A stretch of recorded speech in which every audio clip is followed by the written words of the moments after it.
I was watching a video from a popular Greek translator. His name is Bill Mounts or William Mounts, and he was talking about word for word translations and how they don't actually exist. Which, when he said it, was kind of mind blowing to me because that's kind of the way I always learned it. There's the ones that are real word for word. That's like NASB and ESV, and then there's the ones who are like kind of like CSB, NIV, that kind of stuff. And then you have the ones that are like not, the paraphrase, the thought for thought, the NLTs. But the more I started working on translations myself, I started realizing what he was saying. The, the Bible was written to a culture that's different from ours. So anytime that you have that, it's not going to translate exactly because our culture is different. So you have the cultural gap. You have the history gap. You have the time and space gap. So right there, that right there affects a lot of your translation. But then there's another issue. If you look at Matthew 23:8, it says something along the lines of this. Your translation is going to say something like this. Um, you have one teacher, and you are all brothers or and sisters, depending on your translation. And that's easy to understand and everything, but this is how the Greek sentence, that first clause, begins. One for is of yours, the teacher. What? See, I mean, that didn't really make a whole lot of sense, does it? So, first, that's one of the biggest issues is order. The translations you read, get rid of the idea of word for word or thought for thought. There's a translation that tries to be precise, and there are translations that try to be understandable. Yes, yes. And then there's some things that claim that they are translations that are not. They're just atrocities. The Passion Translation, for instance, it is in no way a translation. He is just kind of written a work of fiction that is loosely based on the Bible in a random kind of way. There's no justification for how he translates stuff that way. There's just him working on it, and he has no qualifications for it.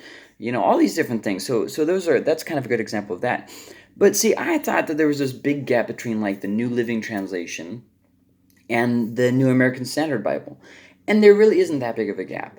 The issue is more in, well, like for instance, if you read the NASB 1995 edition, you'll know that things were a little bit, well, they didn't flow very well. It was kind of translated for a group of people that don't no longer exist.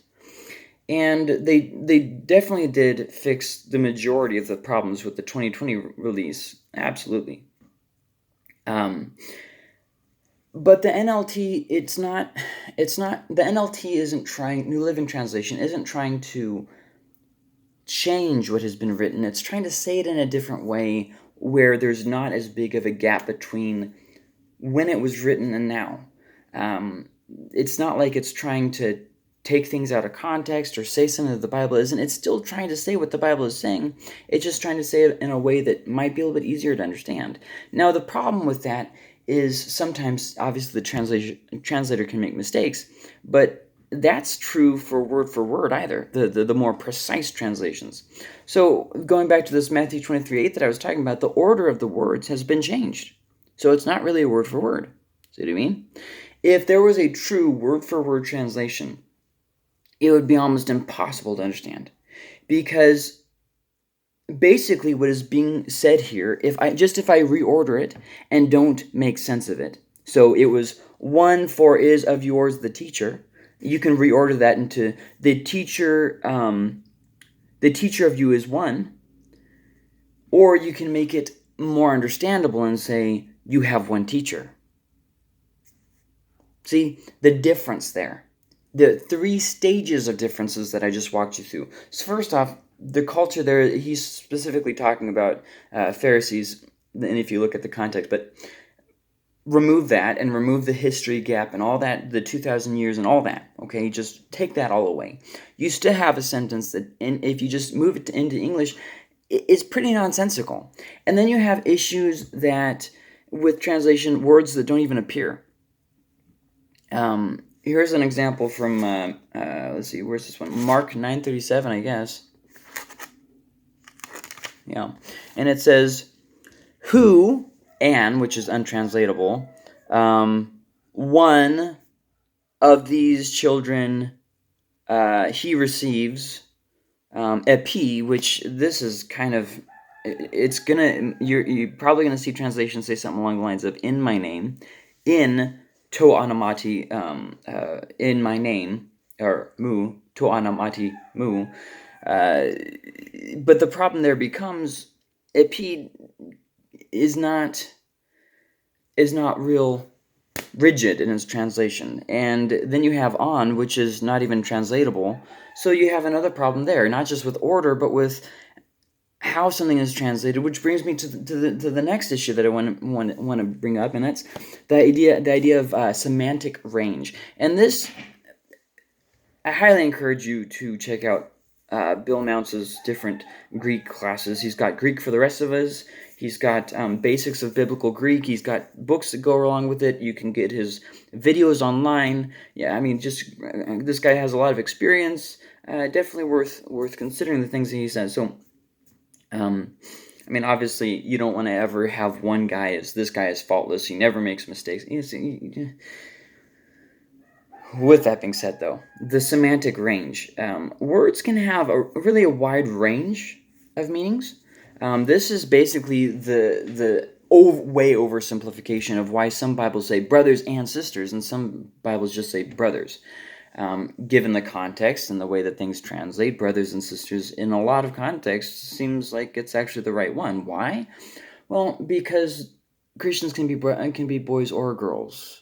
So what I mean, and so the older people who've been in church for forever, they say, "Oh, well, they're just compromising the truth of the gospel." And it's like, well, no, not really. See, at a certain period of our English history, we thought a certain way, and now we think a different way.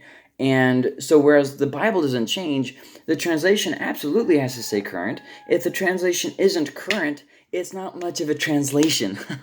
If we want to have a Bible that's not really relevant to our current culture, why don't we all just read it in Greek? And then we can just say, you cannot read the Bible unless you know Greek. But words have a wide range of meaning. This is true even in English. But I'll give you an example. The Greek word, the definite article, ha, he, ta. Okay, this can mean basically the, or it can mean where you just lop it off and it doesn't even translate over, or it can mean a pronoun. I'm not really want to get into that, but it can also have other meanings too that I don't want to get into that either. But basically, it's not always translated the. There's a lot of different ways that it can function in a sentence. So then, what does that word mean? See what I mean? And so if you say, okay, word for word, well, that's kind of subjective because a lot of translation is more about the context than the actual word itself. Now, that makes it sound like it's kind of like, oh, whatever you want it to say. That's not what I'm saying. There was obviously one intended meaning, but when you're translating, if you take away that context of what is being said, you can miss a lot of, well, what is being said. So that takes us to the idea of Bible translations. Here's the thing. Get a translation that you understand that tries to actually translate from the scriptures themselves rather than just invent something like the Passion Translation. Stick with something like the NASB, the CSB, the NIV, the NLT, the ESV. I mean, these are good translations. Read it and try to understand it. These are great, awesome. The biggest problem that I found is people just don't even read their Bibles. So focus less on the stupid arguments and focus more on how can I learn better? How can I learn what God has to say? How can I see what was originally trying to be said? And without some knowledge of Hebrew and Greek, it's going to be a little bit difficult. But I mean, you can still get the basic idea of the Bible from reading it just in an English translation. So why are there so many translations? Well, there are so many different translations because it wasn't written in English, and anytime that you have somebody translate, there's always going to be like, maybe this would be a more accurate, and then disagreements and then that kind of stuff. So it's worth thinking about. But yeah, just kind of bringing into question the idea of um, uh, word for word and precise translations.